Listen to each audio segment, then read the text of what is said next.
অন্তর্বর্তী সরকারের শান্তিপূর্ণ ক্ষমতা হস্তান্তর করতে দ্রুত নির্বাচনের দাবি করেছেন বিভিন্ন রাজনৈতিক দলের নেতারা। সকালে এবি পার্টির পঞ্চম প্রতিষ্ঠাবার্ষিকীর অনুষ্ঠানে এই দাবি জানান বক্তারা। উঠে আসে আওয়ামী লীগের বিচার ও সংস্কার সহ নানা বিষয়।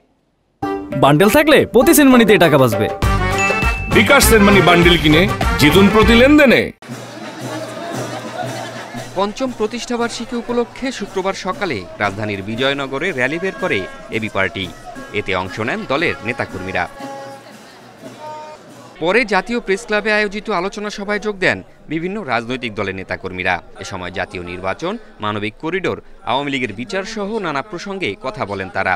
এমন একটা পরিস্থিতি যখন জটিলতার চতুর্দিক আপনাকে গ্রাস করে ফেলবে, যখন মানুষ বুঝবে না হচ্ছে কি, মানুষ প্রশ্ন করবে নির্বাচন কি হবে, সত্যি সত্যি কি অবস্থা ভালো যাবে নাকি পরিস্থিতি বদল হবে।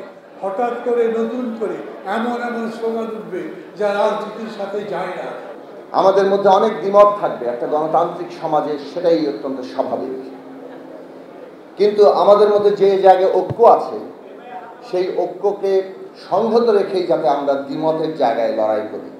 অনুষ্ঠানে অংশ নেন জাতীয় নাগরিক পার্টির আহ্বায়ক নাহিদ ইসলাম। বলেন, আওয়ামী লীগ ছাত্র জনতার উপর হামলায় সরাসরি জড়িত। তাদের বিরুদ্ধে ৫ আগস্ট রায় দিয়েছে জনগণ, তাই তাদের নিষিদ্ধ করতে হবে। আইনি কাঠামোতে আমরা আওয়ামী লীগকে বাংলাদেশের রাজনীতি থেকে দূর করতে পারি এবং একটি গণতান্ত্রিক প্রক্রিয়ায় যেতে পারি, সেই বিষয়ে আমাদের সেই পথ আসলে উত্তোলন করতে হবে। তো সেই জায়গায় আওয়ামী লীগের নিবন্ধন বাতিলটা এই সময় অতি দ্রুত সময় আসলে করা উচিত। বিচার চলাকালীন সময়ে সাংগঠনিক রাজনৈতিক কার্যক্রম নিষিদ্ধ ঘোষণা করতে হবে। এ সময় এবি পার্টির নেতারা বলেন, জনগণের আস্থা অর্জন করতে সেবার মন মানসিকতা নিয়ে রাজনীতি করতে হবে।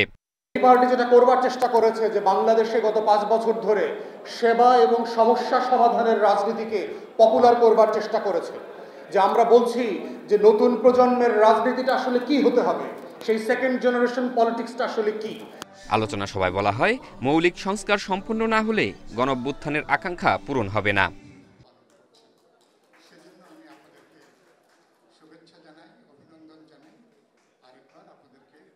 জাহিদুল ইসলাম, ইন্ডিপেন্ডেন্ট নিউজ।